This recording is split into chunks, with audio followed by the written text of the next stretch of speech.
So ఇప్పుడు రాత్రి 11:30 అవుతుంది. మనం వెళ్తున్నాను శివరాత్రి స్నానం. ఇంకా మనం ఫస్ట్ స్నానం చేసి వచ్చేస్తాను. సో ఇప్పుడు మనం డ్రైవింగ్ చేస్తున్నాను, వెళ్ళిక మాట్లాడతాను. మనం వచ్చేసాను. ఎదిగోండే మనం పిఠాపురం పాతగా టెంపుల్ అంటారు దీనికి. ఇంకా షాపులు అన్నీ ఎప్పుడే తీసేశారు. ఇంకా మనం జనాలు కూడా వచ్చేసారు ఇప్పుడు స్నానంకి. చలి కూడా గట్టిగా ఉన్నాయి. మనం ముందు వచ్చాను అనుకున్నాను.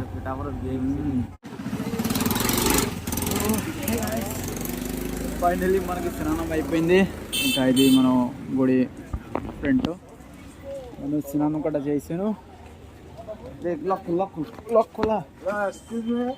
ఇంకా మనం ఇప్పుడు వెళ్ళిపోతాను ఇంటికడే. లోపలికి వెళ్తారా మళ్ళీ? లోపలికి వెళ్తారా? లోపలికి ఇంకా గుడి లోపలిగా. సరే అయితే మనం ఇంకా గుడి లోపలికి వెళ్ళేది లేదు. స్నానం చేసాను 9 తర్వాత. ఇప్పుడు మనం వెళ్ళిపోతున్నాను ఇంటికడే.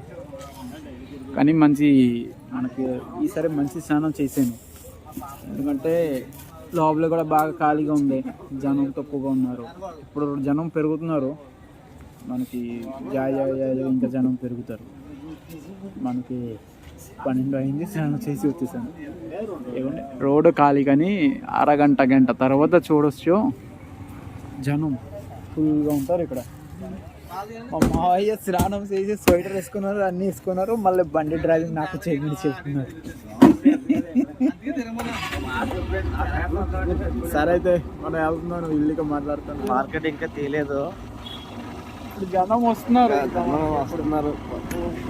రాత్రి 10 అవుతుంది. 12-10 అయింది. ఆర్టికల్ అన్ని తీసుకెళ్తున్నారు ఇప్పుడు. ఆర్టికల్ షాప్లో పడితే ఉన్నాయి. అరగంటలో తీసేస్తారు. ఇంకా అందరూ భోజనం చేసి అరగంట చేసి తీసేస్తారు అన్నీ.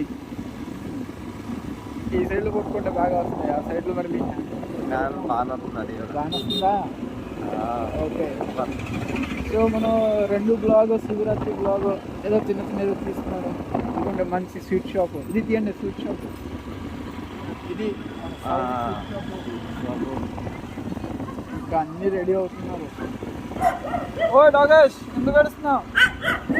ఇంటికి వచ్చేసాను, గేట్ కూడా వేసాను. ఇది మన స్కూటీ పార్కింగ్ అయిపోయింది. ఇప్పుడు మనం పైకి వెళ్తున్నాను ఇంటికి.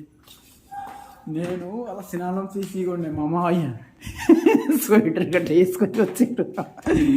కానీ నేను మాత్రం అలాగే వచ్చేసాను.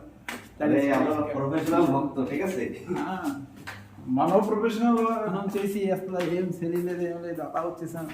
అదే అంటే బలం ఉండాలి ఎంత అది. సరే ఓకే, బై. శివరాత్రి స్నానం అయిపోయింది.